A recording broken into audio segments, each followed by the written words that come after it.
یعنی جتنا ہم اپنے آپ کو اپلفٹ کریں گے اتنا ہم ان ہستیوں کو پہچان سکتے ہیں، اور ظاہر ہے اس کے مراحل ہیں، اس کے سٹیپس ہیں۔ وہ علماء بیان کرتے ہیں کہ جو انسان جو خود وجود ہے، ایگزسٹنس جو ہے، اس کی جو ہیں وہ 4 سٹیپس ہیں ایگزسٹنس کے۔ جو وجود ہے وہ 4 طرح کا ہوتا ہے، خود ٹائپس نہیں، ہاں ایک ہی وجود اپنی 4 جو ہے وہ سٹیپس رکھتا ہے، مرحلے رکھتا ہے۔ پہلا کیا ہے؟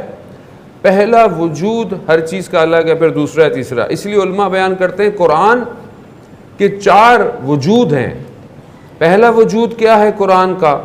جو لفظ کی صورت میں کتاب میں آیا ہوا ہے، یعنی جو ہم دیکھتے ہیں ایک پیپر کے اوپر قرآن لکھا ہوا ہے، یہ یعنی 30 پارے ہیں، اتنی آیتیں ہیں، اتنے جو ہیں وہ اس کے سٹاپس ہیں، یہ سب کیا ہے؟ یہ ایک اس کا وجود ہے جو ہم پڑھتے ہیں، چاہے وہ موبائل کی اپلیکیشن میں ہو، چاہے وہ کتاب کی صورت میں ہو، چاہے وہ کہیں لکھا ہوا ہو، یہ ایک وجود ہے اس کا، جو کہ زمین پر لفظ کی صورت میں، ورڈز کی صورت میں ریٹن ہوا ہے۔ یہ ایک اس کا ایگزسٹنس ہے۔ اس کی دوسری ایگزسٹنس ورڈز ہیں، لفظ ہے۔ یہی جو لکھا ہوا جب ہم ادا کرتے ہیں بسم اللہ الرحمن الرحیم ذالک الکتاب لا ریب فیہ، یہ جو ہم بیان کرتے ہیں یہ اس کا وجود لفظی ہے، یعنی یہ بھی اس کا دوسرا وجود ہے جو اس ورڈ سے نکل کر ہماری زبان پر جاری ہوا ہے۔ اب مثال کے طور پر ہم بہت سارے لفظوں کو سنتے ہیں لیکن ان کی طرف توجہ نہیں دیتے۔ مثال کے طور پر باہر کچھ آواز آ رہی ہو، شور ہو رہا ہو، کچھ بھی ہو رہا ہو، آپ کو آواز آ رہی ہے مگر آپ اس لفظ کو غور نہیں کر رہے ہیں، وہ لفظ آپ کو سمجھ نہیں آ رہا، باہر ہو رہا ہے، تو وہ اپنے اندر کوئی حیثیت نہیں رکھتا جب تک اس لفظ کے معنی آپ کے لیے کریٹ نہ ہو۔ یعنی ابھی آپ میری بات سن رہے ہیں لیکن اگر آپ مثلا باہر دوسری مجلس ہو رہی ہے، اس کی آواز آ رہی ہے لیکن آپ اس کو لفظ سمجھ میں نہیں آئیں گے، کیونکہ لفظ جب تک ذہن میں معنی کریٹ نہ کرے لفظ سمجھ میں نہیں آتا۔ تو ایک وجود لفظی ہے۔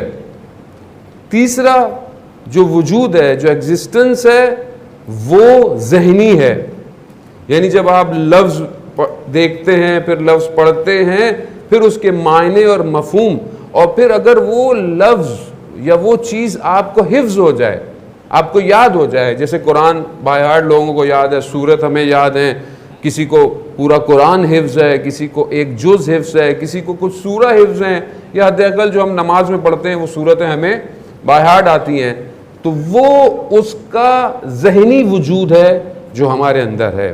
پہلا written form, second words, third اس کا ذہن میں ہمارے۔ قرآن کی جو بیسٹ ایگزسٹنس ہے وہ اس کا وجود عینی ہے۔ یعنی کیا وجود عینی؟ یعنی جو اس قرآن کی اصل حقیقت ہے وہ اصل اس کا وجود ہے۔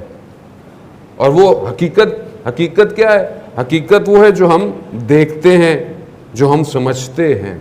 اب قرآن کی اصل حقیقت کیا ہے؟ قرآن کی پوری حقیقت کہاں ہے؟ تو اللہ سبحانہ و تعالیٰ نے ایسے لوگوں کو، ایسے وجودوں کو دنیا میں بھیجا کہ جن کو دیکھ کر قرآن کی حقیقت نظر آتی ہے۔ یہ قرآن کی حقیقت ہے۔